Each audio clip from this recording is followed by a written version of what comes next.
afternoon, everyone.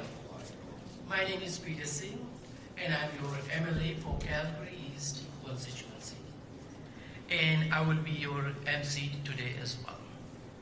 As we begin, I want to acknowledge that we are gathered on the traditional territories of the peoples of Treaty 7. We honor and respect the many indigenous people who have lived on and cared for these lands for generations. I am so proud to welcome you to the Calgary Recovery Community, located in the heart of Calgary East constituency. Today we are joined by Premier Danielle Smith, Minister of Mental Health and Addiction Rick Wilson, as well as Jared Nielsen, Alison Kareem McSweeney, Executive Director of International Avenue BRZ, and also in attendance is Mayor Jyoti Gondar of the City of Calgary, Mr. Jashraj Hallan, Member of Parliament of Calgary East, and Councillor Andre Chabot. This is an important day for this community and for Alberta. It marks another milestone in our government's ongoing commitment to building the Alberta recovery model and addressing the addiction crisis affecting communities across our province. As the MLA for Calgary East, I know that we will benefit firsthand from having a facility like this that will help more people get on the path to recovery and hope for a better future. I also know this is a cause our Premier cares deeply about, and it's a top priority for our government. Under her leadership, Alberta has taken bold steps to address addiction through the creation of recovery communities, safe, supportive spaces where individuals can rebuild their lives. These centers reflect a shift towards long-term community-based care, emphasizing healing, dignity, and hope. So please join me in welcoming Premier Danielle Smith to the podium.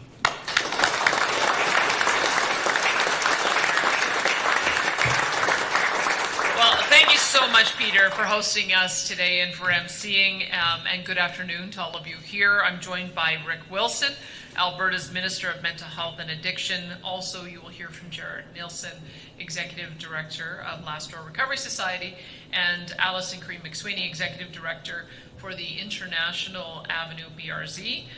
Nice to see you as well, Mayor Gondar. Nice to see you as well, MP Jashraj Hallan, and nice to see you as well, Councillor Chabot. We are also joined by others who work on the front lines to heal those struggling with addiction. It's challenging work, and I have the deepest appreciation for your commitment to Albertans with substance abuse and addiction issues. Addiction can be a dark place of despair and devastation. It brings pain to those who are struggling and feelings of helplessness for their families and loved ones. It also takes a huge toll on society. The social cost, as well as the impact of on Alberta's economy and our justice and healthcare systems, is more than $7 billion annually. When our government took office, we refused to stand idly by. We also refused to feed the cycle of addiction by making illegal drugs more accessible, like many other governments have done. Under our government's leadership, Alberta is on the forefront in addressing mental health and addiction. Since 2019, we've been focused on a new and better approach, the Alberta Recovery Model, a comprehensive system of mental health and addiction care that includes prevention, treatment, and recovery. We're focused on increasing access to treatment, removing barriers to care, and making treatment immediately available. And we're seeing some early signs of success. In 2024, opioid deaths in Alberta decreased by 39% compared to 2023. Prescribed opioid overdoses are near zero, and deaths from methamphetamine and alcohol are down significantly. And all of that is helping to ease the pressures on our healthcare system. In 2024, EMS responses associated with opioid-related events were down by 37% compared to 2023, and emergency department visits related to opioids decreased by 26%. Hospitalizations related to opioids decreased by 10%. So far in 2025, every month with reported numbers has had lower opioid deaths than the same month in the last 4 years. These numbers tell a story. What we're doing is working, but we of course do have more work to do. That's why I'm so very proud to announce the official opening of the Calgary Recovery Community. This is Alberta's 4th recovery community, expanding the network of recovery communities already open in Lethbridge, Red Deer, and Gunn near Edmonton, and moving us closer to our goal of establishing 11 recovery communities across Alberta by 2027. Today's opening will bring hope and help to men suffering addiction in and around Calgary. The 74-bed facility will offer time, structure, and support, including a range of services to help clients pursue recovery and rebuild their lives. Clients may stay here for up to a year, but we know that life and its struggles continue beyond their time at the facility, and that's why staff will help clients develop a transition plan to access ongoing support before they leave. The goal is for each client to leave the recovery community drug-free, ready for work or to begin training, and with a solid plan to get continued help from strong connections close to home. We're partnering with the Last Door Recovery Society to achieve that goal. They have the experience and commitment to recovery-focused care, and they're the right choice to do this life-changing work. Every Albertan deserves the opportunity to heal with their community and rediscover their purpose. And every Albertan who is struggling with deserves help to recover and rebuild so they can go on to lead a healthy, happy, and fulfilling life. Many Albertans have their own stories of recovery, and many more will walk through these doors in the future. And all of you, I admire your courage, and I am inspired by your strength to change your life. I wish you all the very best. I also want to thank the team at Calgary Recovery Community, the Last Door Recovery Society, and everyone who has worked so hard to make this project possible. And now I'd like to invite Minister Rick Wilson to share more details about this facility.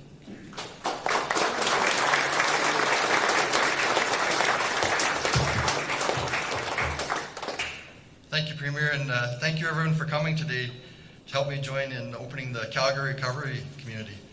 This is an exciting day. I literally had goosebumps this morning. I met the founder of the Last Door this morning at breakfast, and there's so many good people that work in this field that it's just an honor to be part of it. I see Mayor Gondak is here with us. Thank you for making the time, and Councillor MP. What a proud and hopeful day as we celebrate the grand opening of Alberta's 4th recovery community, located in one of our province's largest urban communities, of course. The facility we're currently standing in is going to be a place of healing and transformation, offering those struggling with addiction the support, the structure, and the time they need to rebuild their lives. Recovery communities are an important part of the work being done under the Alberta Recovery Model, and they focus on ensuring anyone struggling with their mental health and addiction has access to the evidence-based care needed to pursue their recovery. Since 2019, we've made significant strides to accomplish this goal, including eliminated user fees for publicly funded treatment, expanding access to same-day addiction medicine treatment through the virtual opioid dependency program, and adding more than 10,000 publicly funded live-in addiction treatment spaces. We know the need is great, which is why our government is continuing to invest in building facilities. Sorry, I've just seen the need out there and it's heartbreaking. It's going to increase mental health and addiction capacity in Alberta. This includes building 11 recovery communities, like Premier said, across the province, 5 of which are being built in partnership with Indigenous communities. Recovery communities in Lethbridge, Red Deer, and Gunn are currently open, and the impact of these facilities that are making on the lives of those struggling with addictions is remarkable. Our top priority is providing more Albertans with access to the holistic and the therapeutic care within recovery communities. Once completed, these 11 recovery communities are going to add more than 700 long-term addiction treatment beds to the mental health and addiction care system. That's going to provide more than 2,000 people a year with a path to recovery.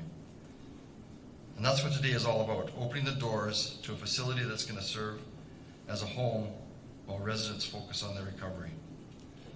We did this with a capital investment of more than $9 million, supported by the development of the Calgary Recovery Community. Renovating this vacant government-owned facility allowed us to expand access to long-term addiction treatment in the heart of Calgary, where addiction treatment capacity is critically needed. This 74-bed facility began welcoming its first clients just in August. I see some of them back here. This is amazing. Residents here are already receiving comprehensive evidence-based treatment, and that includes individuals and group therapy, the development of healthy habits and social skills, employment training and supports to set residents up for success once they're ready to leave their recovery community. Our goal is that when clients leave this community, they do so with renewed purpose and the tools they're going to need to live healthy, purpose-filled lives. To this end, we've partnered with Last Door Recovery Society, a nationally recognized leader in addiction treatment, to operate the recovery community. Their extensive experience in delivering evidence-based addiction treatment programs is going to provide every person who walks through those doors with the help that they need. With this new space, hundreds of Albertans each year are going to have the opportunity to rebuild their lives, reconnect with their communities, and rediscover their purposes.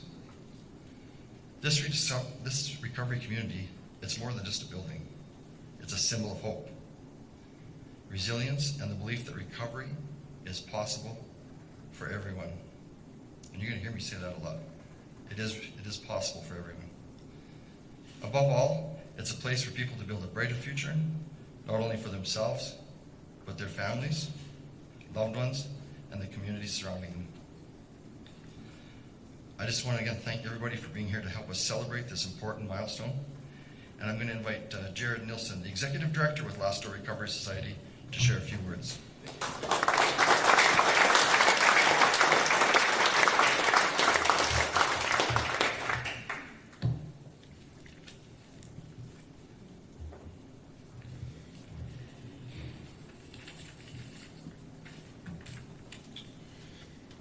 Hello and good afternoon.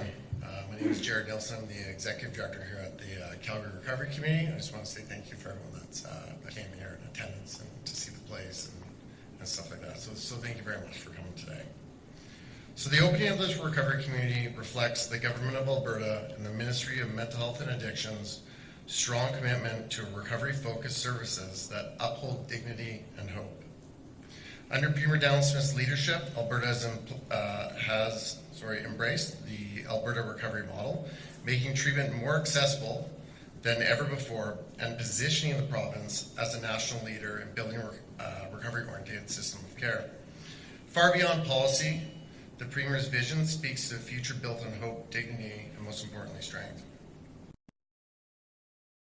To have Honourable Rick Wilson, Minister of Mental Health and Addiction, and his team, whose professionalism and collaboration have been essential to getting this initiative done.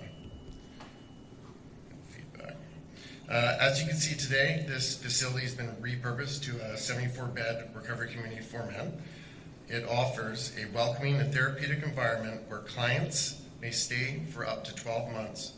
Clients will benefit from shared and private rooms, a gym, dining hall, community spaces, medical spaces, and a new kitchen, because dignity, including a good meal, is part of recovery. Here we will deliver evidence-based therapeutic community model, emphasizing peer support, accountability, and social learning.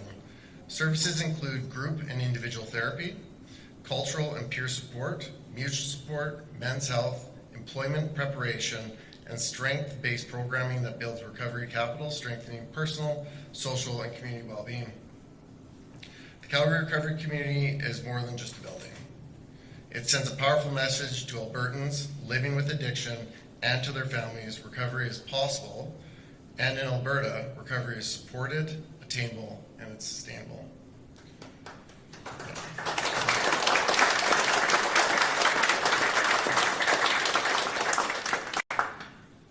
To our recovery community partners, many who the leader today, thank you for the foundation you guys have laid. It's a really big deal for this to happen, and we're just happy to be able to celebrate with you guys and build upon it. To the East Calgary community, thank you. During our community development, we spoke with many individuals in this neighborhood, and we really want to recognize Allison Cree McSweeney, Wendy Whitehouse, and Larry Leach. Through our conversations, we've come to appreciate this neighborhood's history, its needs, and most of all, the heart of what makes it so special. We are grateful for your warm welcome as neighbors and partners. Finally, on behalf of the Last Door Recovery Society, extend our deepest gratitude for the Government of Alberta, community members, the recovery organizations here in Calgary, and to every individual whose dedication has transformed this vision into reality. The Calgary Recovery Community now stands ready to provide life-changing services that will strengthen individuals, uplift families, and empower communities for generations to come. So thank you for sharing this special day with us. I will now bring up Allison Cree McSweeney.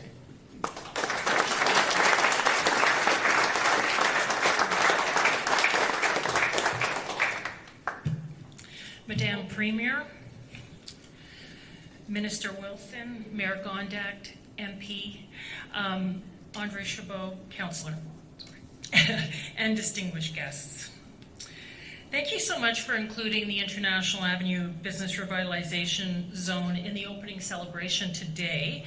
Our organization has worked for decades to make 17th Avenue, International Avenue, and the surrounding communities a better place to live and shop.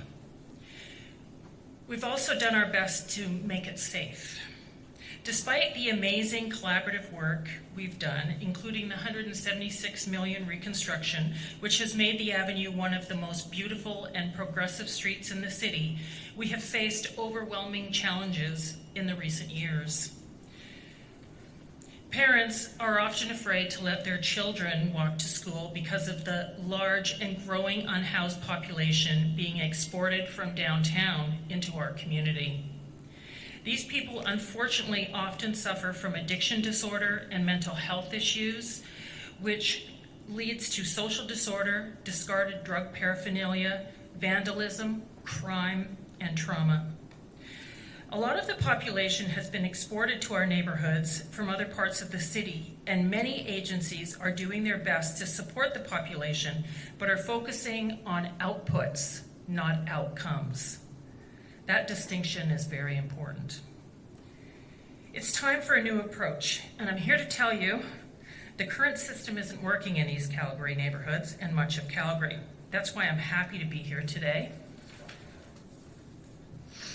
Admittedly, when we first were approached by the Minister of Mental Health and Addiction, we were concerned that this would be yet another agency which meant well, but whose work provides unintended consequences to a neighborhood and little accountability. This is not the case here with Last Door Recovery, however.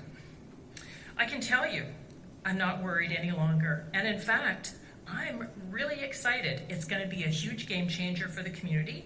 One from crisis to recovery. One from despair to one of hope. The Alberta government has taken the necessary step to start to deal with the systemic changes of addiction disorder and the collateral damage that comes with it. It is a bold move, and it is very needed. Thank you so much for that.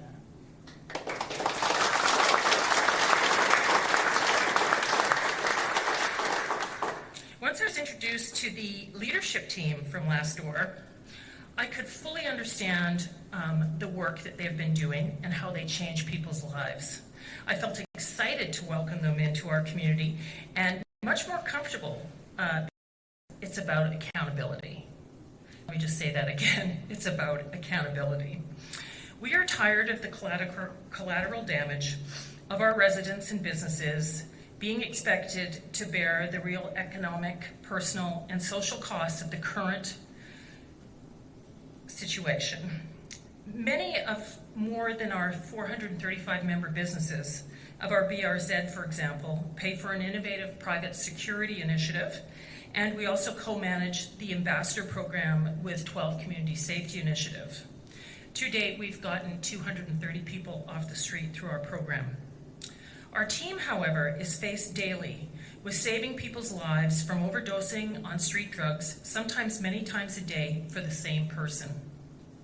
I want to reiterate that we need to do things differently to help people out of the crises they are experiencing and to bring people and communities up, not leaving them in place to continue to damage their lives and impact those around them.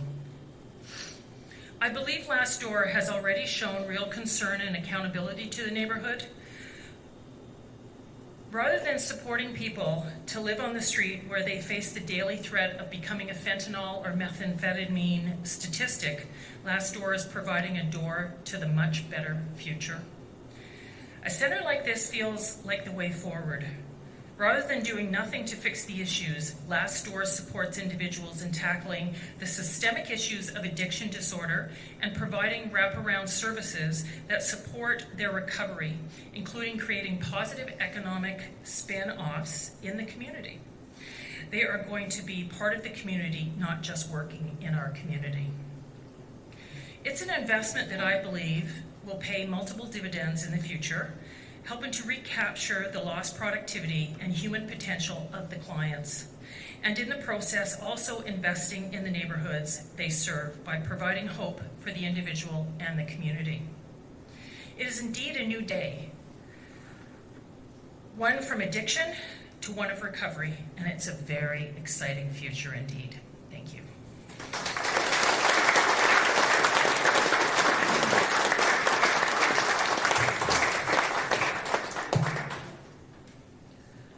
Thank you everyone for such an inspiring words shared during this special occasion. Your patience and support remind us that recovery is not just a personal journey, it is a community commitment, and today is truly an exciting day. It is deeply meaningful to know that this space will offer individuals a pathway to recovery that is rooted in dignity, compassion, and evidence-based care. More than pride, what I feel today is a profound optimism. It is optimism for the lives that will be empowered and renewed through the wraparound services available here, and seeing the Alberta recovery model in action. It's about supporting people in need every step of the way on their recovery journey. With that, I will turn it over to questions and then move outside for the official ribbon cutting, followed by facility tours. Now I will invite Sam for the questions. Thank you everyone. Thank you.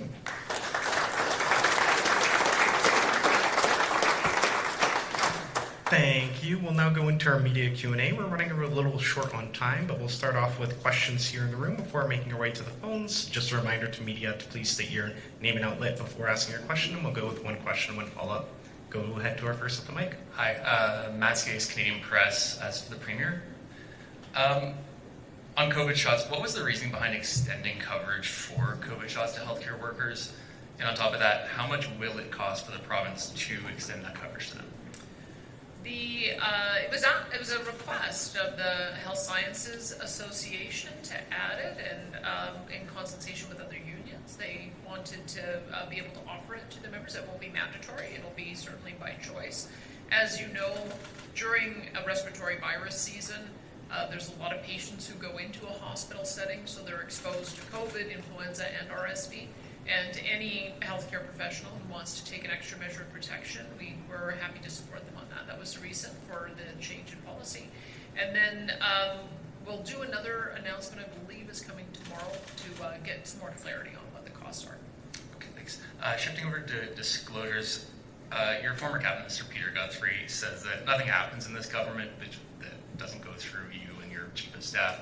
So were you unaware of the changes to receipt disclosures that were publicized on August 1st and then by the news reports? Yes, I was unaware. As I explained when I was asked about this at a town hall, the direction from Cabinet was that there were some members of my caucus and Cabinet who were concerned that they stay at the same hotel every time, and they were worried, especially since it's getting more and more dangerous to be a politician, as we've seen in the United States. They were worried that there's a potential for them to be protested or approached or in some way put into harm, and so the direction was to find a way to redact that information. I think something got lost in translation, and so we've gone back to the original intention of the cabinet direction, which was to maintain the posting of receipts, but to redact the hotel information so that we can put the safety of our caucus and cabinet members first, which was the intention. Thank you. Yeah. Go ahead. Hi there, Mark Villani with CTV Calgary. Just a question about Last Door Recovery Society. A couple of years ago, it appears they were caught up in a sex abuse scandal where one of its employees in BC was convicted of sexually assaulting vulnerable women. Questions remain about what Last Door management knew about and when. Was this considered as part of the procurement process when awarding the addictions treatment contract to Last Door? The sad part about any field where vulnerable people are taken care of is it sometimes attracts predators. And you don't know a person's a predator until it's been discovered. I'm glad to see that it was dealt with in an appropriate way, and anyone who faces any kind of criminal behavior should be dealt with that way. But I think that we have to look at holistically what happens in an organization, and I think that the record of Last Door speaks for itself, and so we're very pleased to be able to partner with them on the outcomes that they can achieve. Okay. And just to follow up, we're hearing reports that thousands of Albertans' personal health data is still being held by Last Door Recovery, which built the My Recovery Plan app. Can you guarantee that that data will be deleted and not retained or shared once the app is shut down? Take is to try to have non-identifiable data so that we can do the analysis and do the aggregation, but not have any particular unique identifiers that can be traced to an individual patient. So certainly I'll follow up with with the department. I don't know if Minister might be a new question for Minister Wilson since he's new in the portfolio. I'll see if he has anything to answer on that. Yep. Yeah, we've as the whole recovery system is evolving, the technology is also evolving. So what we're going to do is until the new app is developed, we'll carry on with the old one, and then as outcomes continue, it'll all be redacted from their system. But at this point, the two systems will be running in parallel until we get the new app up and running, and then it'll be taken care of. Thank you. Thank you. Do we have anyone else at the mic in the room here? And seeing none, we're going to head over to the phones. Operator, would you be able to put through our first caller, please? Our first question is from Rahim Mohammed of Post Media. Your line is already open. Sure. Hello. First of all, congratulations to everyone assembled. I know today's been a long time coming. My question is for the Premier. Premier, I wanted to get your reaction to an incident, I believe in Lindsay, Ontario, where a man is now facing criminal charges for defending himself from a home intruder. What are your thoughts on that situation? Well, if you don't want to get shot or beaten up, don't break into people's houses. Pretty straightforward.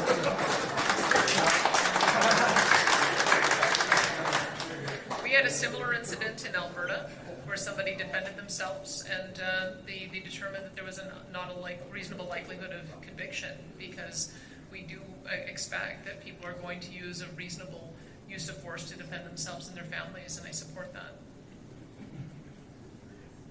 In terms of a quick follow-up, in your dealing so far with Prime Minister Carney, I think you've been Prime Minister in the neighborhood of 150 days so far. Has he given you any confidence that you'll see a different approach to these sorts of situations than the soft on crime approach of his predecessor Justin Trudeau? I think we'll wait and see in the fall. We've certainly, as premiers, made the case to him, and I can tell you it's every premier of every political stripe that we all have had instances where somebody has been released on their own recognizance and then been repeat offenders, sometimes committing murder. So we know that this is a problem that needs to be solved through legislation. They had attempted to do that in the past. I don't think it went far enough. But we have all, as recently as our most recent First Minister's Conference, have put that in our communique, and we would expect that it would be dealt with at the federal level when they return to session in the fall. Thank you. And we just have time for one more question. Operator, could you put through our next caller on the line? Next question comes from Michelle Del Fontaine of CBC. Your line is already open. Thank you. Just a question for the Premier. The BC government has confirmed that Albertans who are Canadian residents can get a publicly funded COVID-19 shot in BC at public clinics. So I'm wondering what this says about your COVID vaccine policy, that Albertans may have to travel to another province to get one for free. Well, we're being very transparent about the issues that we face. This was a vaccine that was covered for 3 years by the federal government, and they chose to stop funding it. And so we had to make an assessment of what it would cost us if we resumed covering it in the same way that they did. The challenge is that fewer and fewer people each year are choosing to seek the COVID vaccine. Last year it was only 13.7%. And so we have a mismatch of how much we're ordering versus what the demand is. And so when we went back and looked at how much was getting destroyed or thrown away, because remember it was being packaged up in packages of 10, you have to store it at a very low temperature. What we found last year was that 54% of the doses were spoiled at $110 per dose, which is what the average cost was. Over 3 years, it's about $284 million in Alberta alone that has been destroyed. So I can tell you we don't want to carry on with that kind of approach. We want to make sure that those who need it get it, and so that's what we're going to be doing, is assuring anyone who has pre-existing conditions over age 65, immunocompromised, or living in a congregate setting can get it for free. And then anybody who wants it for peace of mind has the ability to pay for that. But we're going through a process where people can sign up for it. And I think we have, last I checked, we already had over 100,000 people who'd signed up. It doesn't become available until October, so there's still lots of time for those who want it to be able to sign up. Okay, so if the problem is wastage, why don't you just have people register for the shots and pay for them? So anybody could get them for no cost, just like in every other Canadian province. Well, we'll try it this way. This year we are trying to mitigate costs because it is an expensive intervention. We don't pay for every vaccine. The shingles vaccine, for instance, we don't pay for. The RSV shot, we only just started paying for it for those over age 75. That's a $300 shot. When people go traveling and need a yellow fever shot, they pay for that themselves. So we don't pay 100% of the cost of every vaccine. So we're just trying to align our approach on COVID with the same approach that we're taking on RSV. And that's all the time we have for questions today. Thank you everyone for joining us. Thanks everyone.